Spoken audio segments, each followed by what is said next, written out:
pour mourir. Capitaine, n'entendez parler de Jésus. Voyez côté pour demander un service.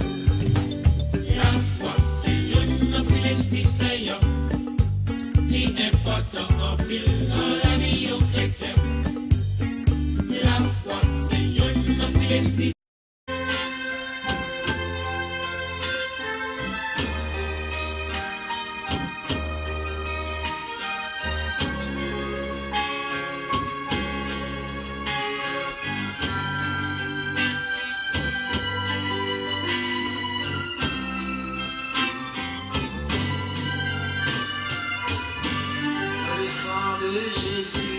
Il y a de la vie. Dans le sang de Jésus, il y a de la joie. Dans le sang de Jésus, il y a de la paix.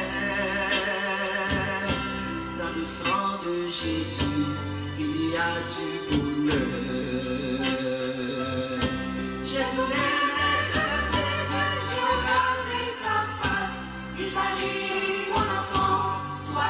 dans ce monde, tout ce que je possède, ce n'est que pour toi.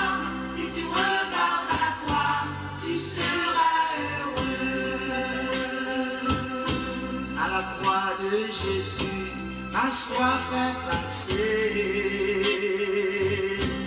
À la croix de Jésus, j'ai ma liberté. Notre Père, qui es aux cieux, que ton nom soit sanctifié, que ton règne vienne, que ta volonté soit faite sur la terre comme au ciel. Donne-nous aujourd'hui notre pain quotidien. Pardonne nos péchés comme nous pardonnons à ceux qui nous ont offensés. Et ne nous soumets pas à la tentation, mais Seigneur, douez-nous du malin. Car toi seul qu'appartient le règne, la puissance et la gloire au siècle des siècles. Amen. Gloire au Père, gloire au Fils, gloire au Saint-Esprit de Dieu. Seigneur, Papa qui est dans le ciel là, dans le moment ça, mes côtés émission pour aller dans l'air, nous demandons pour dépouiller nous de la chair et le sang, pour retirer tout péché qui est dans nous-mêmes, Seigneur, pour Saint-Esprit qui a traversé dans nous-mêmes. À de même token, Seigneur, m'a levé chaque monde qui est dans le basket là, Seigneur, et chaque monde qui supporte l'une de prière là, Seigneur, m'a levé au devant, Seigneur, et m'a demandé pour faire grâce et gain pitié pour vous, Seigneur. Whatever ça que t'as campé devant vous, whatever ça que t'as au barrière, Seigneur, pour vous délivrer, mais à ce moment n'a demandé, comme nous connaissons que les délivrances là, c'est dans mon lié, Seigneur. N'a demandé aux gens qui sont dans le basket là, Seigneur, des gens qui sont en ligne de prière là, ils ont besoin, Seigneur, en délivrance dans le Seigneur, par qui dans ciel là, parce que ils n'ont pas un autre Dieu. À de même token, Seigneur, n'a bon hommage, louange et témoignage ou même seul mérité, Seigneur, pour servante de Dieu qui t'est allé faire une opération. Et toute bagarre était bien passée. Et nous avons l'autre servante encore qui était allé à l'hôpital, qui était allé au docteur, mais le docteur a détecté maladie dans lui-même, Seigneur. Nous disons merci. Parce que si ce n'est pas Dieu qui est branché sur le docteur, il ne doit pas même en mesure pour détecter la maladie. Et pendant ce temps, la maladie a rongé. Pendant ce temps, la maladie a grandi en dans servante ça. Mais où te bail, docteur connaissance, où te fait docteur capable de maladie. Nous disons merci et nous rendons gloire et nous rendons témoignage au même seul mérité. Dans le moment ça, nous demandons pour descendre cet esprit dans le studio, Seigneur.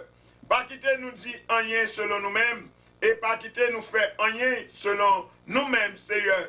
Mais tout ça qui va faire, Seigneur, il va faire pour dicter Saint-Esprit et pour Saint-Esprit et Saint-Esprit les mêmes seuls. Et toute gloire va à vous-même et à vous-même seuls. C'est comme ça que je prie. Je ne prie pas parce que je me dis, Mais moi, prions dans le sang précieux, Papa, quitte là avec l'Esprit Saint qui vit, qui règne au siècle des siècles. Amen.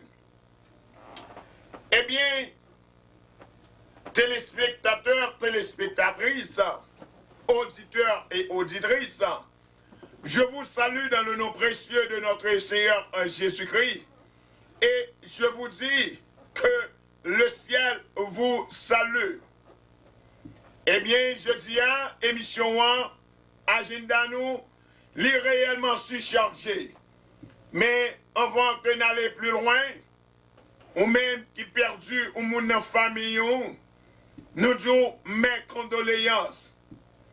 Ou même qui a fêté, dans moi ça que nous y ayons, nous disons bonne fête. Bonne fête. Bonne fête. Pas oublier. Pigo bois pendant qu'on va le conduire. Pigo conduit pour boire. Ok, mon frère. Ok, ma soeur. Veille sur vous. Parce que nous ne pouvons pas aimer que vous boire et pendant qu'on va conduire. Vous voulez nous parler de boire, au compte qui ça nous voulait dire. On comprend? Alcool. On comprend? Parce que nous t'en aimé que vous avez une santé robuste. Nous t'en aimé que vous toujours été vivant. Parce que soit conduit, ou à boire ta fia, eh bien, ou son petit bateau cap naviguer, qui pas de devise, qui pas en demeure. Eh bien, frère, pendant ce maintenant, nous avons fait lecture, eh bien, nous t'ai tiré quelques versets bibliques pour vous. Parce que pas de bagage que vous avez fait pour pas éviter la Bible là-dedans. Pas de bagage que vous avez fait étant que chrétien pour pas éviter la Bible. Même le c'est livre qui est négligé, même le c'est livre qui n'a pas d'importance, mais la Bible qu'on voit, son bibliothèque totale que liée, parce que il y a 66 livres là-dedans. Où je tout ça qu'on a besoin dans la Bible. Qui veut dire sans plus tarder, on regarde dans Somme, on regarde dans Somme et en 24, du verset 7 à 10, qui ça dit, porte, élevez-vous lento, élevez-vous, porte éternelle, que le roi de gloire fasse son entrée. Qui est ce roi de gloire? L'Éternel fort et puissant. L'Éternel puissant dans les combats. Porte. Élevez-vous les taux. Élevez-les. Porte. Éternel. Que le roi de gloire fasse son entrée. Qui donc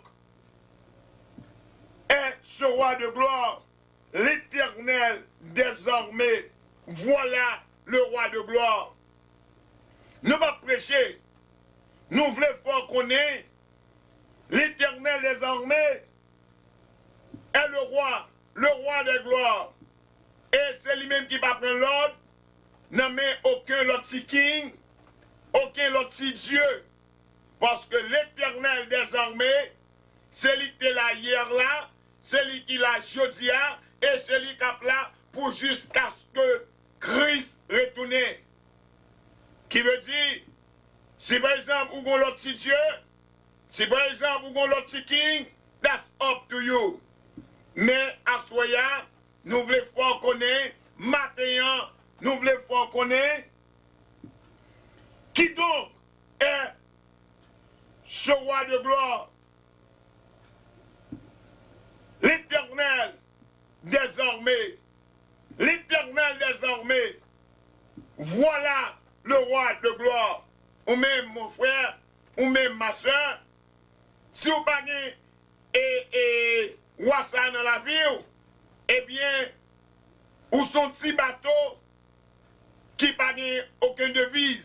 Ou son petit bateau qui s'envoile. Côté vent mené, et bien c'est là qu'on peut aller.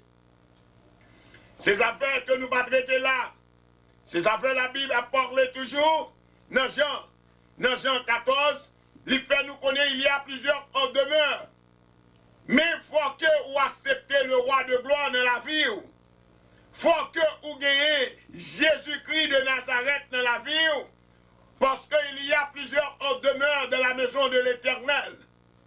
Mais si vous n'avez pas Jésus dans la vie, eh bien, c'est difficile pour entrer dans la maison. Parce que tout y a un commandement derrière.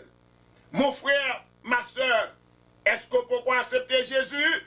Est-ce que vous pouvez recevoir Jésus dans la vie? Eh bien, vous avez une opportunité pour aller.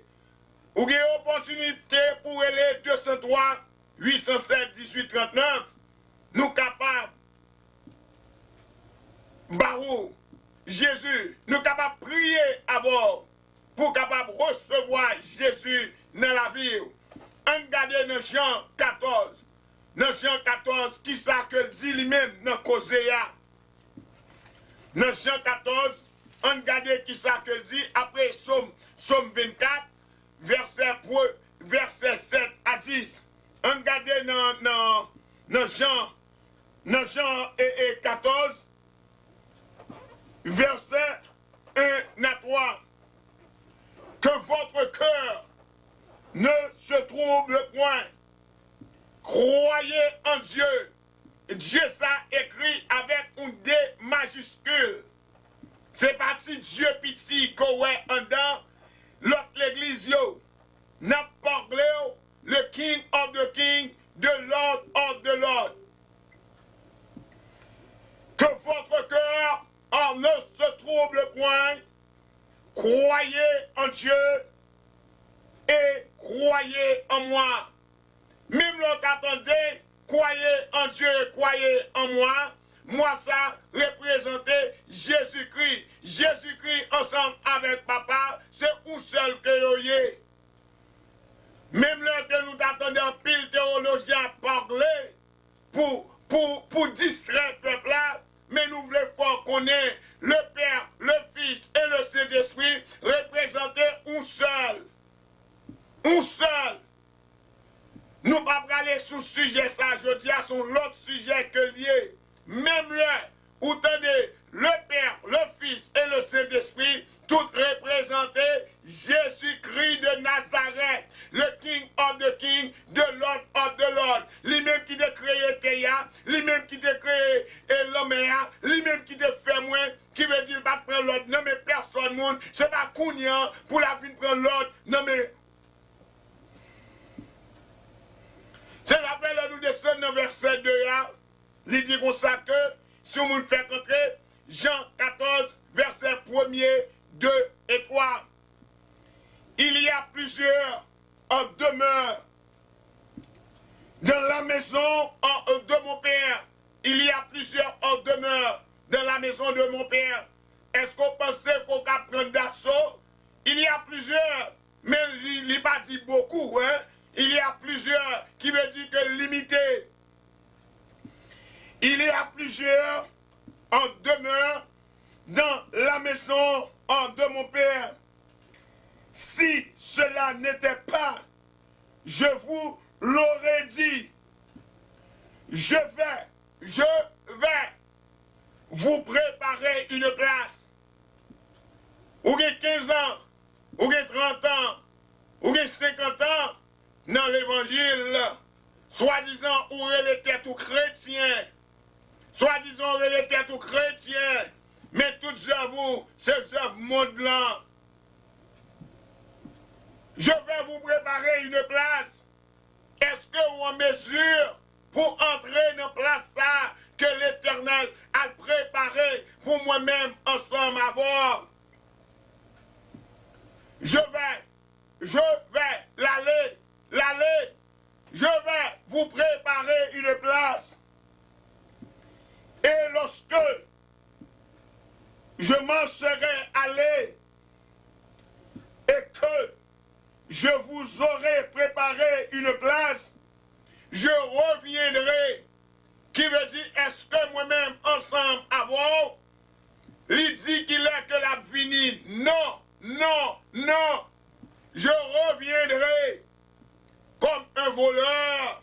Qui veut dire, moi-même, ensemble, avant, nous avons un travail pour nous faire. C'est préparer la vie spirituelle. C'est préparer l'amour qui j'en amouré. Parce que le l'a tourné, c'est nous moi-même ensemble avant que la venir à la recherche. Est-ce que l'amour en conforme avec l'Éternel? Je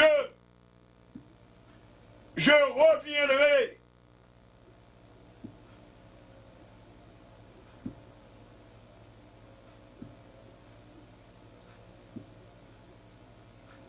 Je vais vous préparer une place. Je vais vous préparer. La préparer. L'ibadim, c'est les hommes qui font.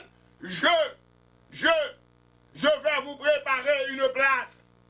Et lui-même, place que l'a préparée pour moi ensemble avant là. Yeux pour vous, mains pour vous toucher, pieds pour vous piler. Est-ce qu'on en mesure place ça que l'Éternel a préparé pour moi? Je reviendrai. En plein fin verset 3, il descend. Et lorsque je m'en serai allé, même aller à là encore, et que je vous aurai préparé une place, je reviendrai,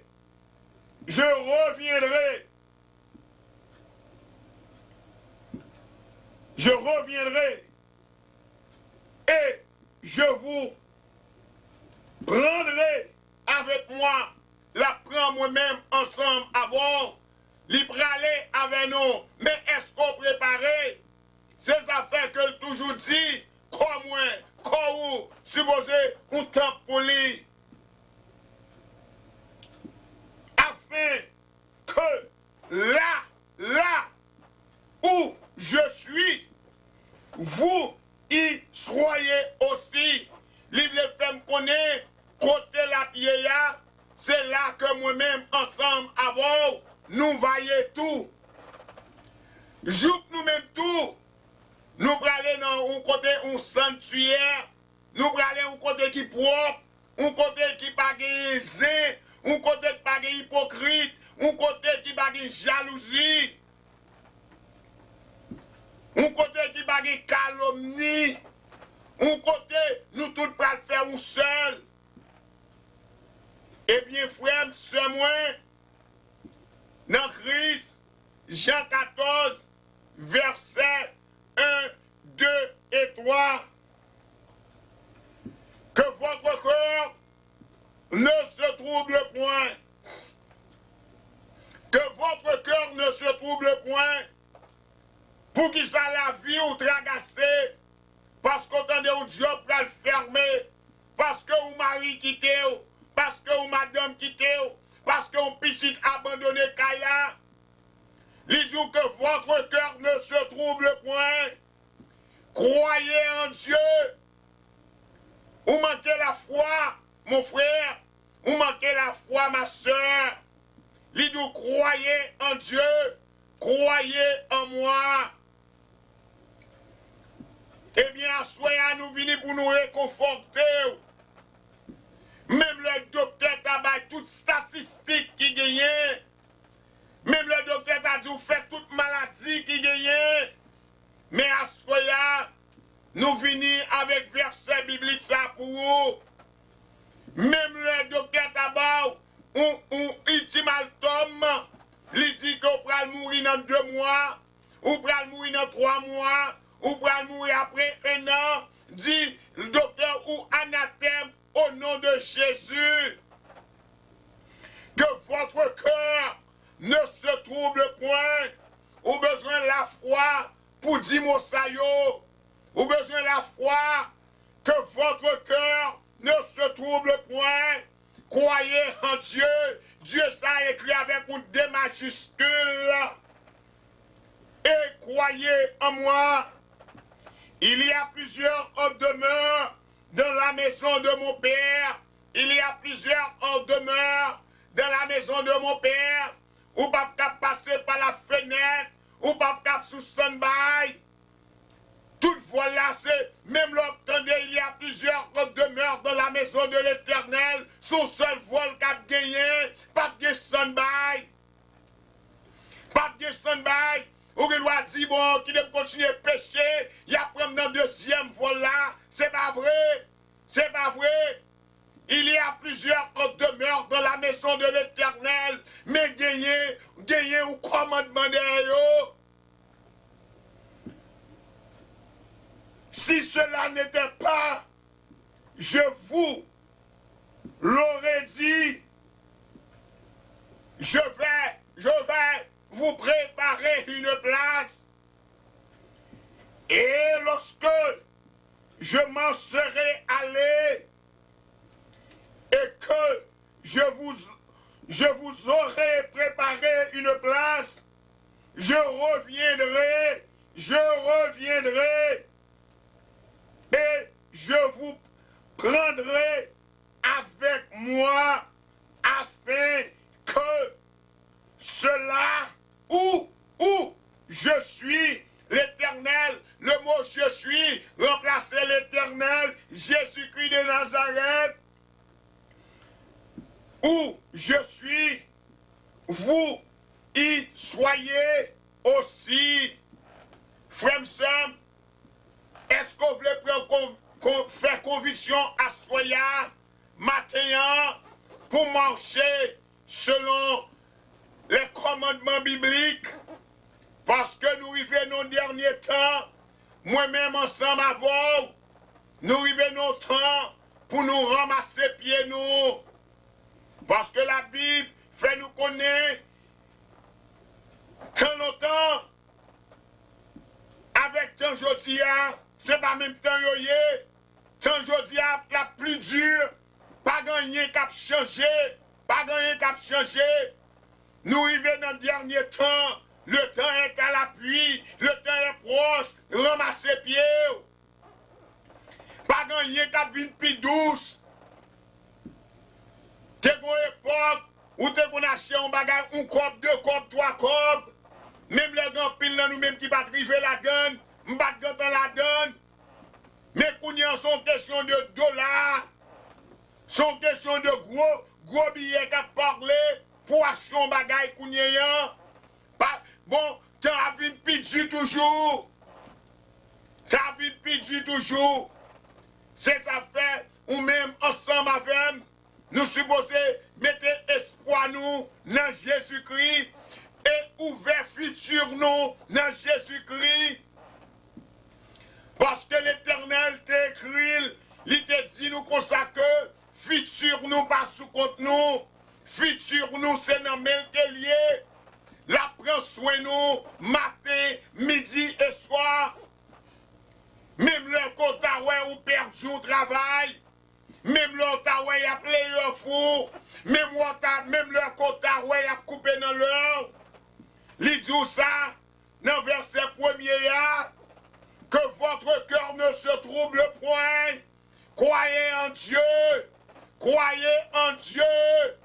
C'est pour une question si t'es là. Le petit Dieu toujours dit si t'es là.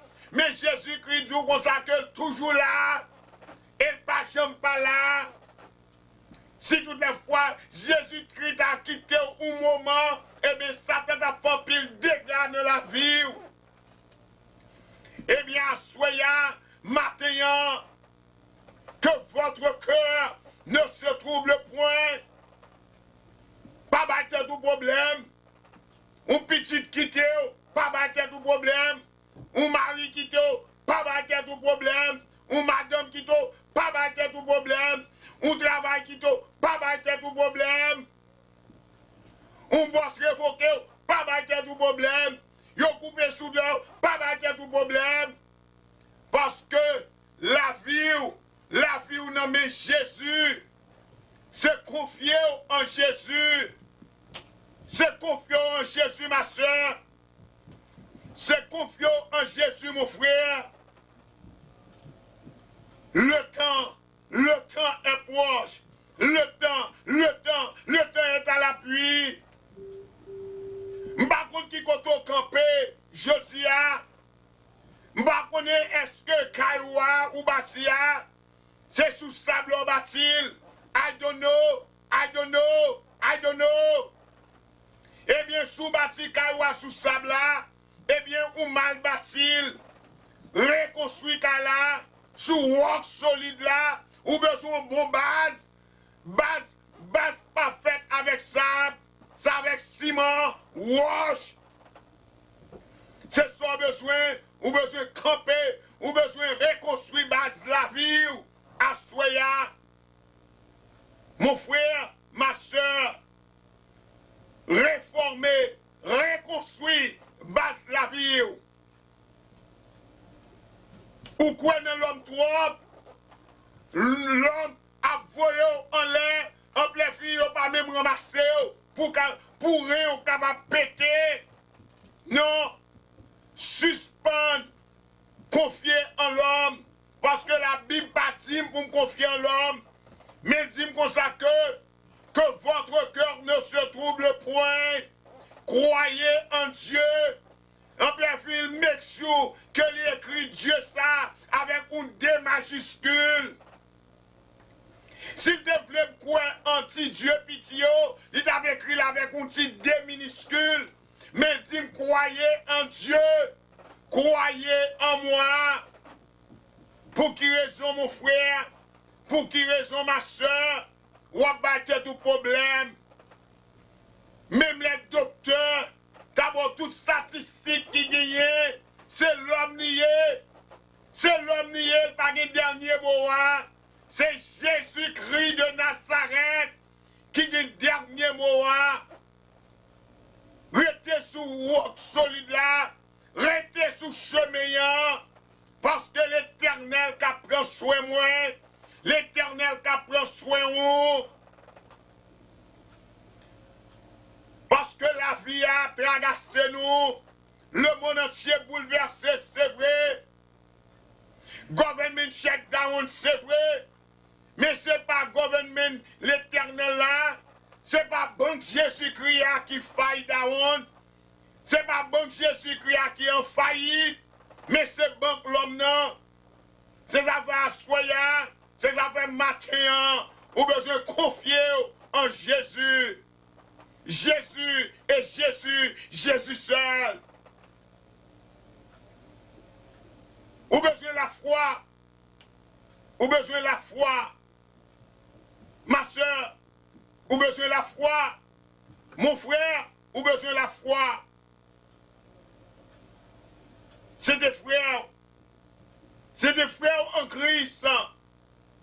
Quand Melo Nelson n'a dit chaque monde individuellement, merci pour support nous.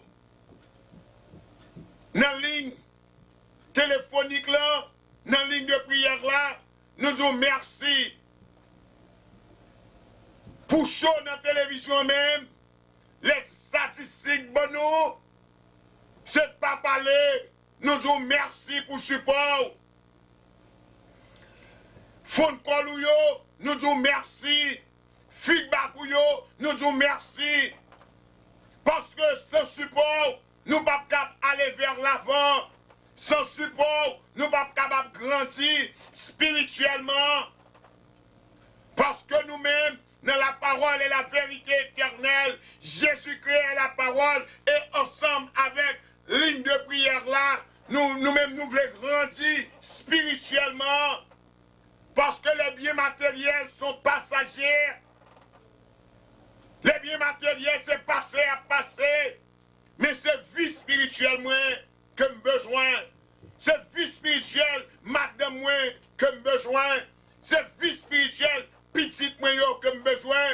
Et c'est vie spirituelle, petite, moi, par la foi, que nous besoin. Frère, sœur, pas décourager. Ayez du courage en Jésus-Christ.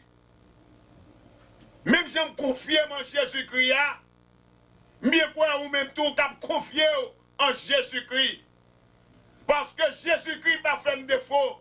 Et pas croire que l'argent fait personne moun défaut.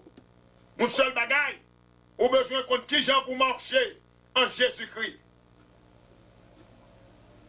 Ou besoin contre qui gens pour marcher. Et on va trouver des bénédictions en abondance. Si j'ai chance, si j'ai opportunité pour me retourner encore, je vais retourner. Mais si je n'ai pas opportunité pour me retourner, nous tout dis nous bonne journée, nous tout dis nous bonsoir. Ou même t'as fêté, dans moi ça, nous disons bonne fête. Bonne fête. Ou même qui perdu, ou moun dans famille, ou moun proche à ou même, nous disons mes condoléances. Du courage. Du courage, mon frère. Du courage, ma soeur. Et nous saluons encore l'Église Expression Française de Noroc qui était affligée par un deuil. Nous disons toute l'Église en général, et spécialement la famille Toxé-Pierre, nous disons mes condoléances. Du courage, mon frère, du courage, ma soeur. L'Éternel prendra soin de vous. Que mes femmes, retenez la prière, parce que nous vivons nos derniers temps.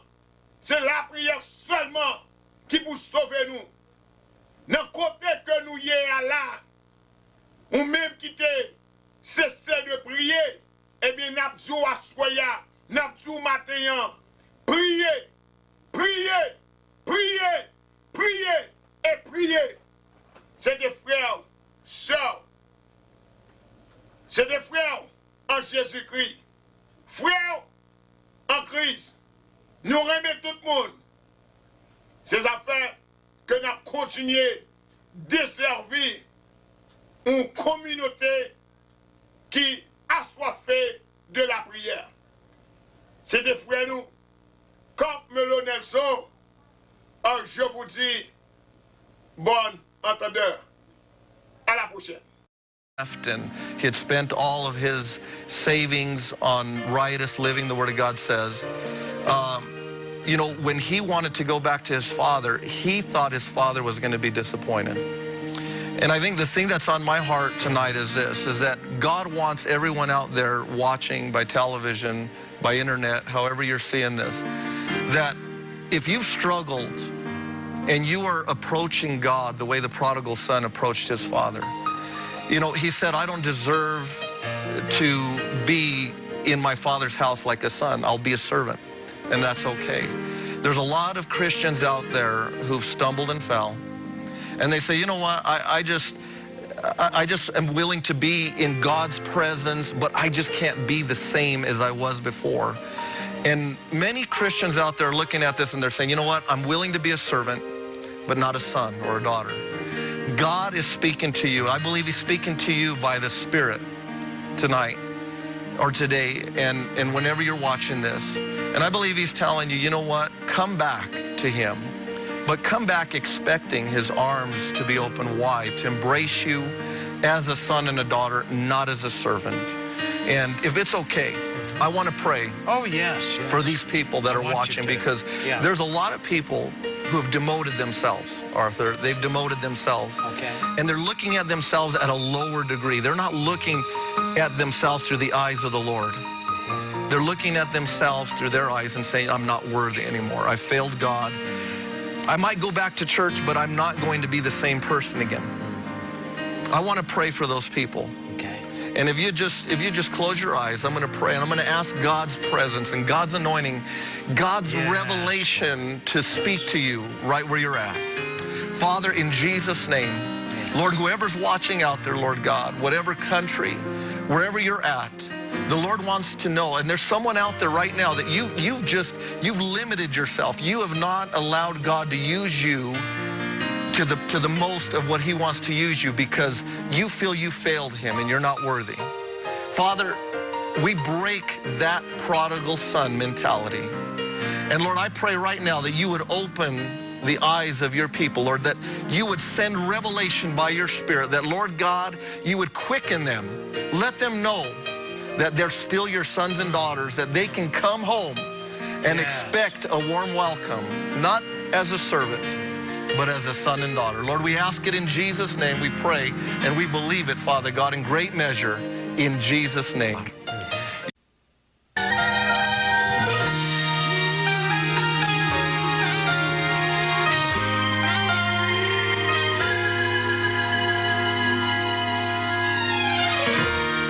There is a name I know that can cleanse the heart and cleanse the soul. There is a name I know that can touch the mind and make men whole.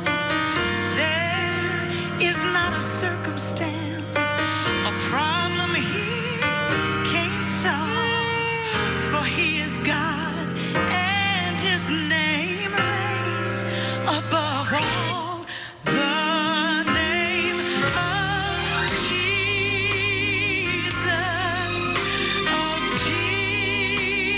is the sweetest name I know.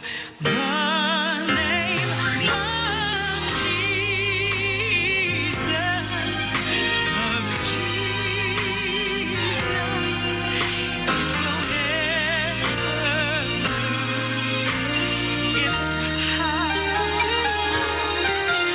Ooh, yeah. There is a name I know that can touch your heart and make you whole. There is a name I know that can set men free, free indeed. There is not a circumstance, a problem he can't solve. You know why? For he is God and his name reigns above all. The name of Jesus,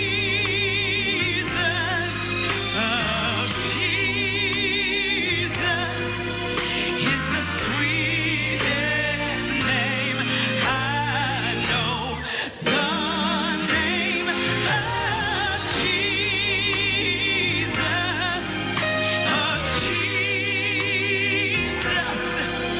it will never lose its power. Listen, the sound of the name of Jesus, evil has to flee. For they that live in him live in victory. Oh, the name of Jesus, is the sweetest name I know. The name never lose. There is a name that can cleanse your heart and cleanse the soul. I could give you a lot of different examples of this where, for example, they're taunted to, maybe a girl's online, and they're taunted to flash themselves, you know, real quick. Well, then somebody takes a picture of them, and then they will say, if you don't do X, Y, Z, I'm going to show this to all your friends. It's going to go all over school. And then, so then a girl, for example, named Amanda Todd, this exactly happened to her. So she refused. So then this guy that had taken the picture of her started putting the picture out there all over the internet, and then all of her friends at school saw this and started commenting on it. Oh, you're such a this and that. And then at school, she's chastised and made to feel like she's worthless. And so it's gaining momentum. She can't escape it. She's desperate. So she goes and leaves to go live with her mother because her father and mother were divorced, you know, and maybe I can have a fresh start. Well, the guy follows her, you know, because internet, you know, hey, I'm going to do the same thing for the kids at your other school unless you, so do, you know, some more of this. So then he does the same thing. She starts getting picked on in that she's isolated. She's called every manner of name. One guy at school starts to come on to her, like, be my girlfriend, and he takes advantage of her. Then his girlfriend finds out that he had, you know, and then so she gets a bunch of her, the real girlfriend of this guy gets a bunch of their friends and beats up this little precious Amanda Todd. So she tries to end her life. She moves back with her dad to another place. Same thing happens again, and she ends up taking her life. She's like, I can't escape this, you know? And she's like a 13-year-old girl when this happened. She killed herself when she was 15. 2 years of horrible terrorism like this. And so the cyberbullying, it's gathering momentum as people can, sometimes it's with photos, sometimes it's not. Sometimes it's just heaping up insults upon insults where you feel like everybody in the universe is against me. Even the whole world in the cyber world is against me, and it's not worth living anymore. And there's so many examples now of kids that are taking their life or drug overdosing and just feeling like they're worthless. That is happening with adults too. There's a big case in England where a lady finally committed suicide, and others are complaining and things. What is the cure for that? How does the person deal with it, and then how does the family deal with it, and then what's the ultimate cure? Well, I think first of all, parents need to understand what your kids are doing online. Don't just let your kids online and go, oh, they're okay or whatever. You know, as our kids were growing up, we had one online computer, and that's in the living room, because your kids can be taunted doing things that in their right mind they would never do, you know, but it sort of becomes a little bit of a subculture. So you need to know how long are they on there, what websites are they on, so you can protect your kids from this kind of thing beginning to mount up on them, right? Okay. If they have a Facebook or something, you need to have the password so you can know who are they talking to. You know, we know as parents we ought to know who their friends are, but we need to know who their cyber friends are as well, and or pseudo friends. You know, they're called friends, but they're really not friends. They're just people that interact with them, and they shape their values and everything else. And so you can prevent this kind of thing happening. Just kind of be, you know, as a parent with the cyber world, you got to be full court press. You got to do things that maybe your parents and my parents or you didn't have to do, you know? You think, well, that's a lot of work. Well, that's right. It's called being a parent, you know? And in a world where kids are carrying these things around and they're interacting all the time, you need to, and they're going to feel like you're violating their privacy, just like every teenager ever thought, you know, you go in my bedroom, you're violating, well, I pay the rent here. This is not your privacy, you know? This is my room. You just happen to live in it, you know? One of the rooms of my house, you know? And the same thing, I'm paying your phone bill. That's my phone, you know? I want to know who you're on. That's my computer. I bought it. Did you buy it? No, it's mine. You need to know if you're caught in the middle of a cyberbullying situation. You know, first of all, you need a support group of Christians, people that will surround you, you know, and so that they can pour into your life and pour truth into you, and so you're not just feeling like you're a victim of a subculture they're all lying to you, and you think it's real because everybody you hear is lying to you. You need to get around a group, you know, whether you're adult, a group at your church, a youth group where kids really love God. And my big challenge is for kids that call themselves Christians is find kids that look like they're being ostracized. They're sitting alone in the cafeteria. They're being picked on. Let us not be part of the problem just because we say nothing. You know, like we know that they're kind of looked down upon, so even sitting next to them, you might get a bad reputation. Well, so what? That's what Jesus did. And let's be a part of the solution. Let's wrap our arms around, and if they're going to pick on that girl, they're going to pick on me as well. That's right. Of course, you're involved, and I know you were involved in helping people after tragedies. And many of these are young people, mass killings, and things like that, very evil actions. And it's easy to look at this as the horror of it. But what is the cure? America and the world is looking for, what is the answer? How do we stop the person who's on the road to committing evil actions of all sorts of things? Sure. How do you get into that? Well, what's your message out there? We again, as parents, we need to be wise about what we let our kids do in terms of video games and things. A lot of these shoot 'em up, blood and guts video games. you know, they're essentially the very same kind of training that military guys get. You know, the hand-eye coordination and how do you aim the gun and, you know, blood all over the screen when you shoot it. And, you know, you'll get pressure from your kids that say, oh, come on, everybody has Halo or this thing or Grand Theft Auto or this and that. And Grand Theft Auto number 5 just came out. In one day, it sold $800 million worth in one day. That's bigger than any blockbuster film or any 5 of the last blockbuster films all put together. It's a massive, massive industry. And what happens are do this stuff and they start getting desensitized. They blow people away on a video game and it looks like a game to them. So when you put a real gun in their hand, they're just as insensitive just as they are when they're shooting on a television screen or something. And so we just need to be wise about what do we allow our kids, you know, to, you know, first of all, what kind of games, but then how many hours a day do you allow? You know, just because all their friends are doing it 5 hours a day or 8 hours a day doesn't mean you should let your kids are staying up all night and they're, you know, they're talking to friends around the world that they don't even know and they're competing against them and it just becomes this addictive behavior. There's actually instances around the world where people are playing video games for so long they go days without food.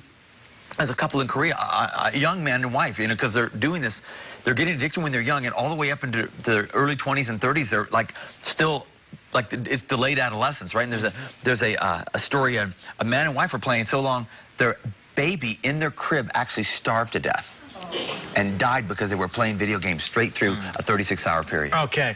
Now, you've stood before millions of young people, and you will get in a moment to a thing that you're doing that'll be in theaters and things like that. Would you just look in the camera and deliver a message to the young people that may be just the kind of people you were talking about, but how did they change? Well, the fact is that no matter what you're into as a kid, you know, maybe you're a jock, you're into sports, or you're a cheerleader and you're the cute one, or you're a brainiac, or you're, you know, a nerd, or whatever you might be. It doesn't matter how much you might try to act like you have your act together, like, hey, everybody likes me, I'm the life of the party. The fact is that we're all broken. It's part of our human story. Every human being, it doesn't matter how slick, Hollywood stars, how rich they are, we're human and we are broken. We're born broken. We're born with this disease inside us called sin. It's a sin nature, and it messes up your whole life. And what most people do is they spend their whole life trying to pretend like everything's fine. They'll put another layer of makeup on. They'll put another fake smile on. They'll put another set of clothes on. They'll get a new hobby. They're into this. They're known for this. They're the funny guy. They're the life of the party. But we're broken. And one moment of honesty before God, when you realize, you admit to him, life does not make sense. Because it was not meant to make sense without God in the center of your life. And you open up your heart and you say, Jesus, come and live inside me and forgive me and come and be the center of my life. And I want to follow you. You know, you can follow a pop culture icon. You know, you can follow, you know, somebody that's really popular, you know, a singer or something that you really like, but you'll still feel broken. You can feel the euphoria of going to their concert and cheering, and you walk out and you're broken. You can be in the group they're partying. That's what I was. I was a party animal when I was 15 and 16. But then when the high leaves, you're still broken and you're empty and you're lonely and you're busted, because that's how we are before Christ meets us. And you can spend all your life trying to pretend, or you can spend a moment of honesty before God, say, you know what? I need to admit I am broken, and I need you to come inside and live inside of me. And you know, the great thing that I discovered when I gave my life to Jesus, I didn't have to pretend I was happy anymore, because he gives you real joy. Yes. You don't have to put the fake smile on anymore, because he gives you real joy. You can have a real smile. It doesn't mean your life is perfect from that moment on, but it means the most important issues of life are dealt with, and you have become a son or a daughter of God. And so if you're here and you're listening, you're watching tonight, wherever you might be, you happen to flip to the channels, it's time right now to stop running from God and stop pretending you don't need God. Stop pretending that life is perfect without God. Now, that's my mom and dad stuff. That's my grandparents stuff. No, he's for everybody, and he's for you tonight. And if you pray, you know, praying is simply from your heart, crying out to God. And if you'd pray with me right now, wherever you are, you know, you're in your bedroom, you might be in a bar, you know, whatever, you might be shacked up with a guy or a girl, you know, and your life is falling apart, and you you looking for love, but you settle for sex because at least you feel valued for a microsecond. It's time to get love, real love. You surrender your life to Christ. And so you can just close your eyes right there, wherever you might be. And I'm going to ask you just to pray with me. And don't just say words. I'm going to give you words to say, but you need to say them from your heart and let your heart connect with God, and he's going to come and breathe life into your brokenness right now. So just close your eyes and just pray with me. Just say, Lord Jesus, I'm tired of running from you.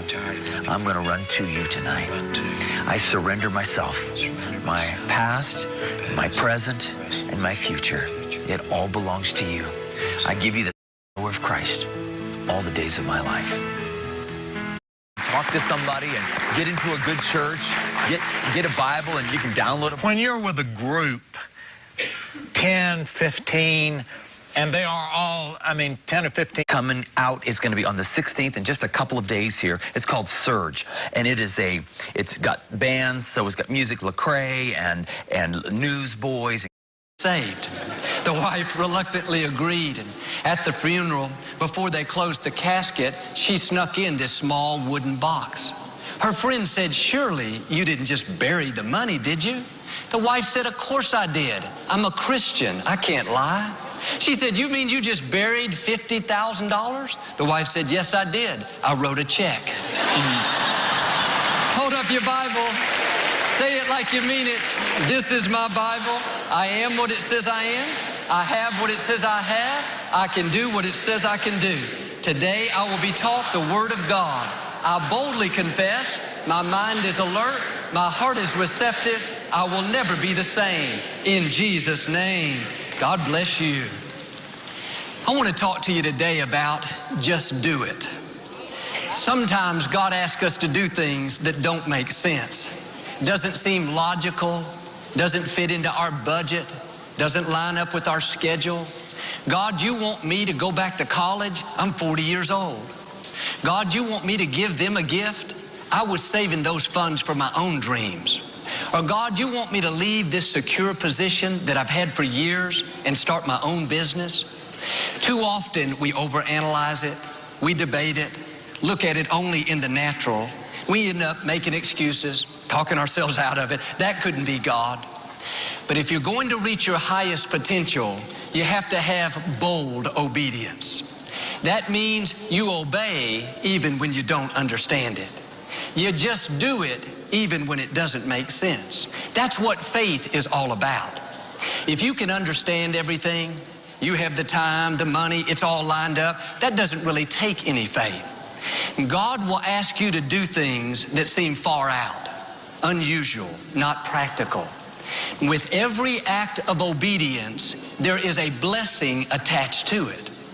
When you do what you know down in here God wants you to do, a blessing will follow. God rewards obedience. One time Jesus made mud and put it on a blind man's eyes. He told him to go wash it off in the pool of Siloam. Jesus could have just as easily healed the blind man on the spot. He could have opened his eyes right then and there and sent him on his way. But obedience activates God's power. He put the ball back in the blind man's court. He said, in effect, if you want to be healed, you're going to have to do something that doesn't make sense, something that's not logical. You're going to have to show that you trust me and go wash this off in the pool. The blind man could have wiped the mud off with his own hands and thought, I'm not going to do that. That doesn't make sense. That's going to be a waste of time. He could have thought, I'm blind.